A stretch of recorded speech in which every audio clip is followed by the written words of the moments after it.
بل میاش کې د پاکستان افغانستان او د سریلانکا ټرای نیشن سیریز کېجول شوی دی خو اوس د پاکستان او د افغانستان چې کوم حالت دي هغه تاسو له معلومه ده یو قسم له وړو کې غونته جنگ دی الله دې په امن کې بدل کړي دا جنگ دی الله ختم کړي خو ډېر په میډیا باندې دا خبرونه هم زیات وایرل دي چې افغانستان د پاکستان سره د بایلیټرل سیریزونو نه انکار وکړو یعنی افغانستان بس پاکستان سره سیریز نه کوي او کچره د پاکستان او د افغانستان میچ راځي په آی سی سی ایونت کې آئی سی سی ټورنامنت کې نو د افغانستان لوبډله بل پاکستان لوبډله سره لاسم نه ملاوي نو دې کې هیڅ قسم حقیقت نشته وره دا اس په فیسبوک باندې پوسټونه شیر کیږي چې په دې ټاپک باندې ما ویډیوز هم دوه درې جوړ کړی دي چې دې کې حقیقت نشته افغانستان افیشلی اعلان نه دی کړی چې موږ پاکستان سره سیریز نه کوو نو دا سیریز به وی دا فعل کینسل شوی نه دی پاکستان په مقابله افغانستان په مقابله سریلانکا د درو ملکونو ټرای نیشن سیریز دی چې ټي 20 سیریز دی دا اور دا په پاکستان کې د سریلانکا ټیم هم پاکستان ته راځي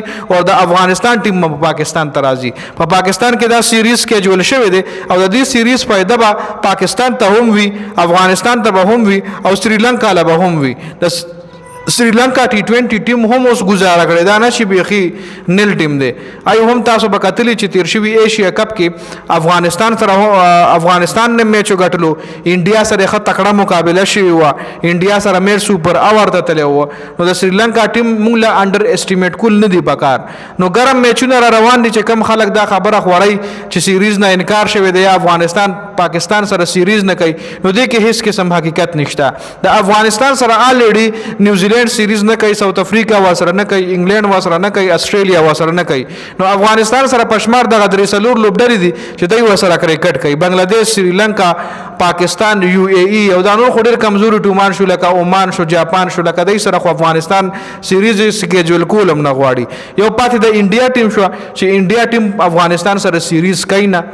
پس وجه نه کوي لکه سیاسي څه خبره پکې نشته خو ای لکه ډیر ټایم شو چې د افغانستان او د انډیا سیریز نه دی شوی بلکې شوی نه دی نو چې اوس هغه ولې نه کوي د دې خو مال څه وجه پته نشته یا خپل ټیم ول ډیر تکړه کاری افغانستان سره افغانستان انډر اسټیمیټ کوي یا چونکه د انډیا صرف یو ټیم نه د انډیا دوه درې ټیمان دي سیکنډ ټیم دی راولېږي تر ټیم دی راولېږي افغانستان سره د سیریزو کې خیر پاغه باندې په دې ویډیو کې موږ په دغه ټاپک خبره نه کوو زموږ ټاپک چې کوم دی هغه افغانستان د پاکستان او د سریلانکا ټرای نیشن سیریز دی چې بکیږي په دې بل میاش کې ا کینسل شوی نه دی که څو خبرونه شیر کوي نو هغه دروغ دی پاغه باندې یقین مکوي وربل افغانستان کچره د پاکستان سره د سیریز نه انکار کوي نو بیا پاکستان هم د افغانستان سره د سیریز نه انکار کوي نو دې کې د افغانستان غټ نقصان دی که تاسو وګورئ د افغانستان او پاکستان میچ لا